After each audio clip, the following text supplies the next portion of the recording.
Hi everyone, my name is Michelle and I'm here in Watchhouse Cross Library. Today we're going to be reading a lovely book for Science Week. It's called Rosie Revere, Engineer, and it's by Andrea Beaty. It's illustrated by David Roberts and the publisher is Abrams Books in New York. So I hope you enjoy it and let's get started. This is the story of Rosie Revere, who dreamed of becoming a great engineer. In Lila Greer's classroom at Blue River Creek, young Rosie sat shyly, not daring to speak. But when no one saw her, she peeked in the trash for treasures to add to her engineer's stash.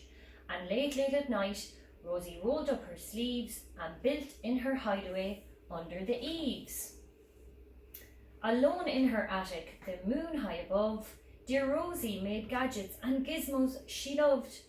And when she grew sleepy, she hid her machines far under the bed where they'd never be seen. When Rosie was young, she had not been so shy. She worked with her hair swooping over one eye and made fine inventions for uncles and aunts, a hot dog dispenser and helium pants. The uncle she loved most was zookeeper Fred. She made him a hat to keep snakes off his head, from parts of a fan and some cheddar cheese spray, which everyone knows keeps the pythons away. And when it was finished, young Rosie was proud, but Fred slapped his knee and he chuckled out loud. He laughed till he wheezed and his eyes filled with tears, all to the horror of Rosie Revere, who stood there embarrassed, perplexed and dismayed. She looked at the cheese hat and then looked away. I love it, Fred hooted, oh truly I do. But Rosie Revere knew that could not be true. She stuck the cheese hat on the back of her shelf and after that day kept her dreams to herself. And that's how it went until one autumn day her oldest relation showed up for a stay. Her great-great-aunt Rose was a true dynamo who'd worked building airplanes a long time ago. She told Rosie tales of the things she had done and goals she had checked off her list one by one.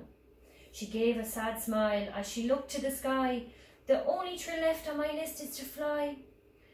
But time never lingers as long as it seems. I'll chalk that one up to an old lady's dreams. That night, as Rosie lay wide-eyed in bed, a daring idea crept into her head.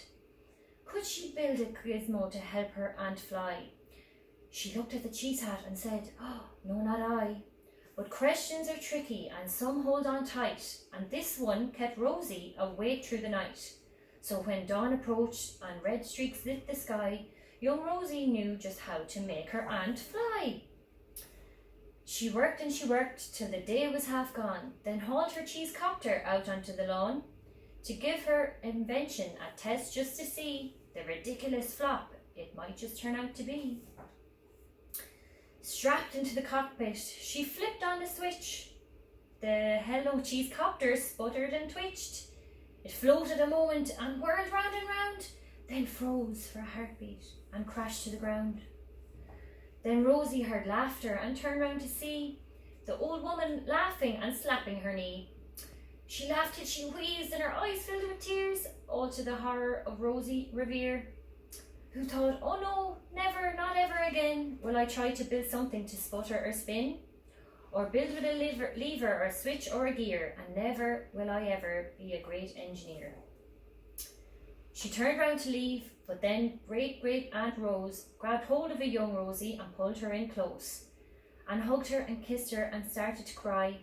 You did it, hooray, it's the perfect first try. This great flop is over, it's time for the next. Young Rosie was baffled, embarrassed, perplexed. I failed, said dear Rosie. It's just made of trash. Didn't you see it? The cheese copter crashed. Yes, said her great aunt. It crashed, that is true. But first it did just what it needed to do. Before it crashed, Rosie, before that, it flew. Your brilliant first flop was a raging success. Come on now, let's get busy and on to the next. She handed a notebook to Rosie Revere, who smiled at her aunt as it all became clear. Life might have its failures, but this was not it. The only true failure can come if you quit. They worked till the sun sneaked away to its bed, and Rose tied her headscarf around Rosie's head and sent her to sleep with a smile ear to ear to dream the bold dreams of a great engineer.